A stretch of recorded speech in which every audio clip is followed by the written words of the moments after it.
Gotham City Hall, Mayor Sebastian Haddey finishes a meeting with a colleague regarding the train accident. As he walks into his office, a stranger cloaked in darkness greets the mayor. Soon after, they convene their meeting on the rooftop. The dark stranger monologues and tells the mayor that the city is in chaos. It is evident that the masked stranger and his group made a mayor out of Sebastian Haddey 5 years ago.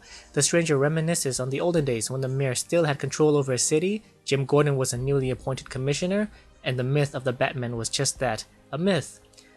The stranger points out that Gordon has chosen the dark route and has sided with the mass vigilantes that has put the mayor's city in shambles.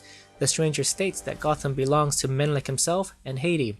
It is time to take back the city from lunatics like Gordon, the Bat, the Cat, and even Cobblepot. Haddey realizes that the stranger is behind Gordon's accident. The stranger says that the accident was just the beginning.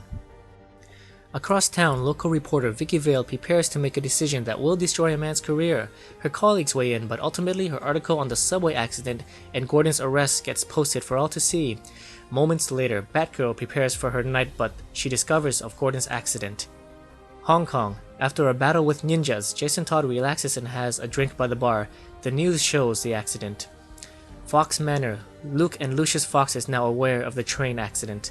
Midtown. While on patrol, Batwoman sees the news on the big screen. New York City. Red Robin trains with robots he built. Alfred radios in and tells Robin of the current events. Gotham's central booking. Gordon broods over the horrors that he had committed. Batman emerges from the shadows and tells Gordon that there is more to this and that someone is behind it all. Gordon disagrees and blames it on his age. Batman takes a sample of Gordon's blood for testing and leaves the scene.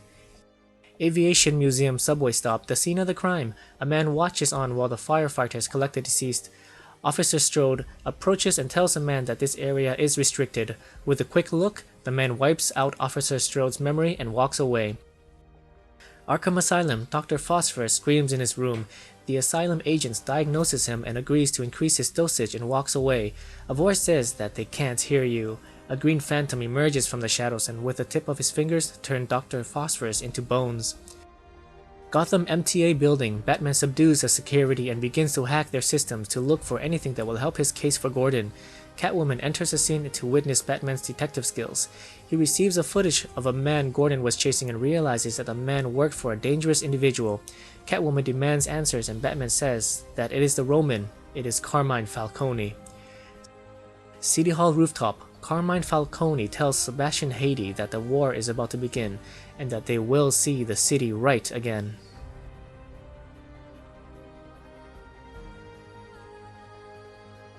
How's it going, guys? Welcome to Comic Island. My name is Joey and today we are reviewing Batman Eternal issue number 2. So where do we start? There are good things about this issue, but unfortunately there are bad. So let's start with the bad first. This 20-page issue crams in so many characters that don't get their 50 minutes of fame. My favorite page is of all the heroes witnessing the subway accident, but the Bat family only gets that one page. I would love to see more of how Batgirl reacts to the news. We get Jason Todd, Tim Drake, the Fox family, and Batwoman. There's an image that I can't identify, but I have to assume that this is Dick Grayson. He is in a whole lot of pain in the Forever Evil issues, and his own issue is ending in Nightwing number 30. So if you know who this is, please let me know in the comments below. Another thing that bugged me about this issue is the introduction of too many characters. Most of them have not been introduced in issue 1. No one got their time to shine as much as the lead characters, which are Batman and Falcone, so it seems like issue 2 is just another introduction comic. In my opinion, the comic didn't flow as well as it should, mostly because there's too many intertwining scenes and a lot going on for a 20-page issue. So the introduction of Dr. Phosphorus was great, but then he gets killed off by Blackfire.